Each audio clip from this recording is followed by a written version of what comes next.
قدر ہوتی ہے، بیسکلی نیت کی قدر ہوتی ہے. یہ چیزیں پیسے اور اس طرح کی چیزیں doesn't matter in the end. ہاں تو ہم ایک کال بھی لیتے ہیں اس بات پہ. ہیلو ہیلو جی السلام علیکم. کون صاحب بات کر رہے ہیں؟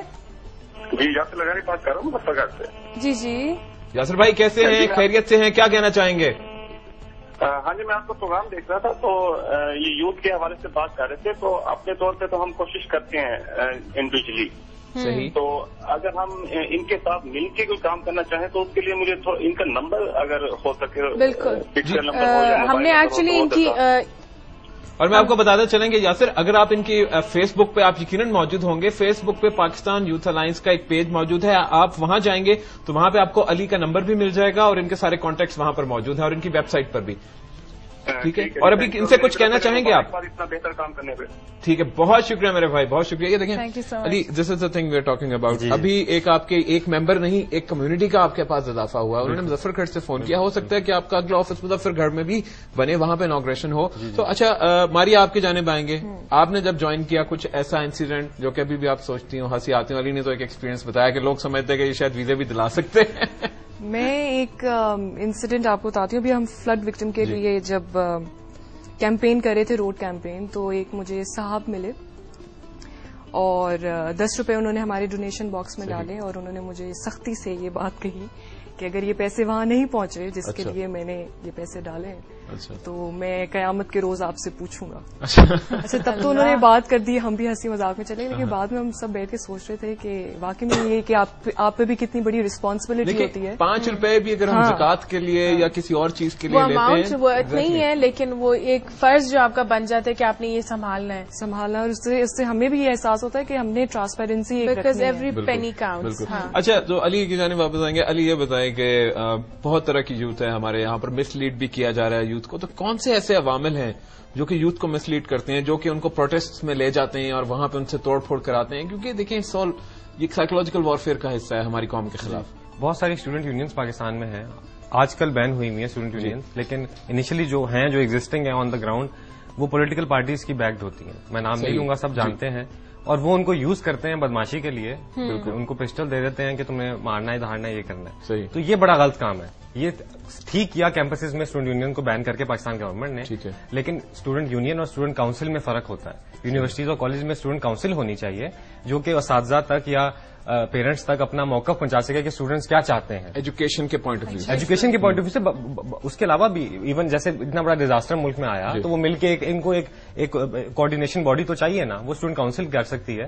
تو میں ریکویسٹ گورنمنٹ سے بھی یہ کروں گا کہ اسٹوڈنٹ یونینس کو آپ نے تو بین کر دیا کیمپسز میں، جو کہ ٹھیک ہے کیونکہ وہ غلط سائڈ میں جا رہی تھی، لیکن اسٹوڈنٹ کاؤنسلس کو لوکل اسٹوڈنٹس جو ہیں ان میں سلیکٹ کر کے الیکشن کرا کے آپ ایک کاؤنسل بنا دیں کہ ہمارے پاس موقف آ جائے کہ یوتھ کیا رہی ہے، بس چاہتی کیا ہے. ان کو موبلائز بھی اگر کیا جائے، فرض کریں خدا نخواستہ ابھی تو فلڈ آیا، جس طرح کی رپورٹس آ رہی ہیں، جس طرح کے سائنٹسٹ کہہ رہے ہیں، یہ فلڈ نعوذ باللہ پاکستان میں شاید آتے رہیں، میں یہ نعوذ باللہ، لیکن جس طرح ہم دنیا کے سب سے بڑے گلیشیئر کے اوپر بیٹھے ہیں، سب سے بڑا نہری نظام ہے اور کلائمیٹ چینج کی وجہ سے پگھلتی رہے گی. اور یہ جو باقی ممالک جو انڈسٹریل ہیں ممالک، جو کنٹریز ایسی ہیں، اگر وہ بھی جسے کہتے ہیں کہ شیئر کرتے رہے اپنا نیگیٹو حصہ، جسے کہتے ہیں کہ یہ جتنا انڈسٹریل ویسٹ ہوتا ہے، آپ کا گلوبل وارمنگ بڑھ رہی ہے، بارشوں کی وجہ سے زیادہ ہو رہی ہے اور ایسیڈک رین زیادہ ہو رہی ہے، تو یہ ایک چین ریئیکشن اللہ نہ کرے ہو سکتا ہے. خیر سے علی اس بات کو کنٹینیو کریں گے.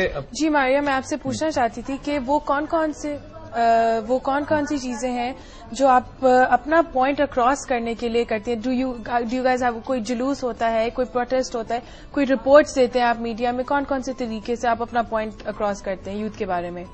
ڈفرینٹ طریقے سے، جیسے ہماری ویب سائٹ ہے، فیس بک پہ ہے، ہم پکٹوریل فارم میں، کچھ لوگ ہمیں ڈاکومنٹریز کو چھوٹی سی ویڈیو بنا کے دیتے رہتے ہیں. ڈفرینٹ لوگ اپنا چپ ان کرتے رہتے ہیں.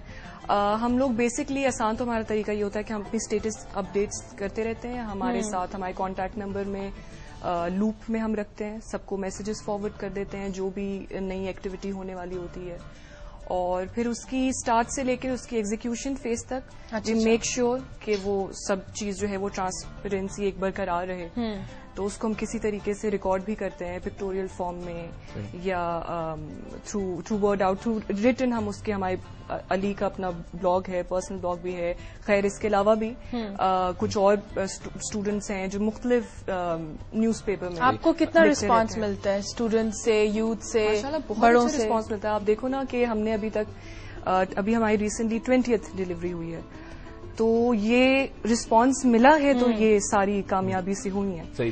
اچھا, کیونکہ ہمارے پاس وقت کم ہوتا ہے, میں چاہتا ہوں آپ لوگوں سے زیادہ سے زیادہ سوال پوچھیں. علی, کیا لگتا ہے, اکثر فیل ہوا جب بڑے ہو رہے تھے کہ کیا پاکستانی یوتھ کو جان بوجھ کر جو ہے ہماری ایجوکیشن سسٹم کو کنٹرول کیا گیا, ہمارے نوجوانوں کو کنٹرول کیا گیا, وہ کون تھے کہ مطلب کیا لگتا ہے کہ ہم لوگ کنٹرول زندگی بسر کر رہے ہیں, غلامی کی زندگی بسر کر رہے ہیں, نوجوان نسل صرف؟ بالکل ایسا ہوا, لیکن میں جیسے آپ کو میں ایگزامپل دوں گا, آج سے 60 سال پہلے بھی ہمیں کنٹرول کیا, ذہنوں کو کنٹرول, ذہن ہمارے غلام ہے. بالکل بالکل ہم ایک سسٹم, ایک سوچے سمجھے منصوبے کے تحت ذہنی غلام بنانا, تو آج کل کیونکہ اب اس طرح کی جنگ نہیں کر سکتے نا, تو آج کل ذہنی غلام بنانا ایک طریقہ ہے, وارفیئر کا ایک طریقہ ہے, سائیکولوجیکل وارفیئر ہے. لیکن میں صرف یہ کہوں گا کہ ہم سے 70 سال پہلے بھی برٹش راج جب یہاں پہ تھا تو ایگزیکٹلی یہ سیم تھنگ تھی. میں اس چیز پہ یقین کرتا ہوں کہ جتنا آپ ایک چیز کو رب کرتے ہو نا, اتنا وہ پالش ہوتا ہے.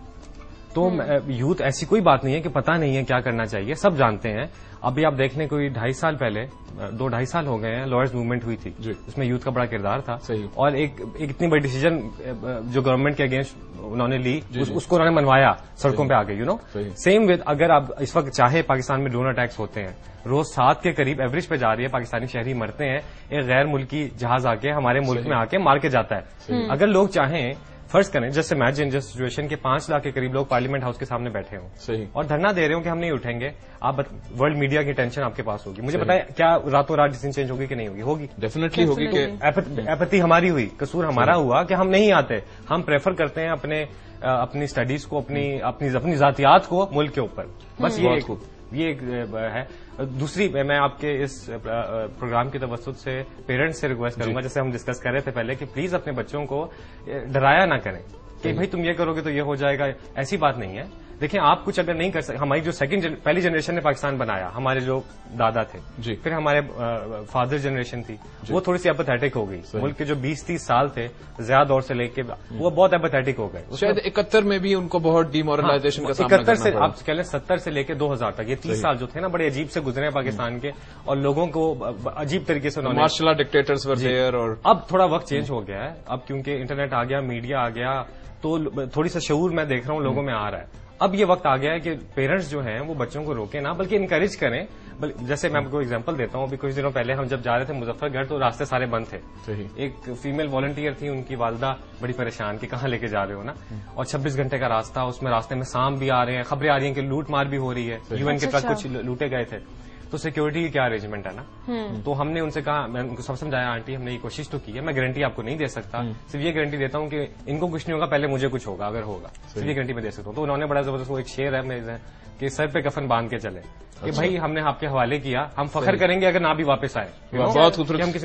اس بات کے اوپر علی ہم ایک چھوٹی سی کمرشل بریک لینا چاہیں گے. جناب علی نے یہاں پر جو ایک بہت ہی بریو, جسے کہتے ہیں کہ بہادرانہ قدم اٹھایا ہے, کائنڈلی اس میں علی کو سپورٹ کریں, اور بات چیت مزید کریں گے, مگر وقت ہو جاتا ہے ایک چھوٹی سی کمرشل بریک کا.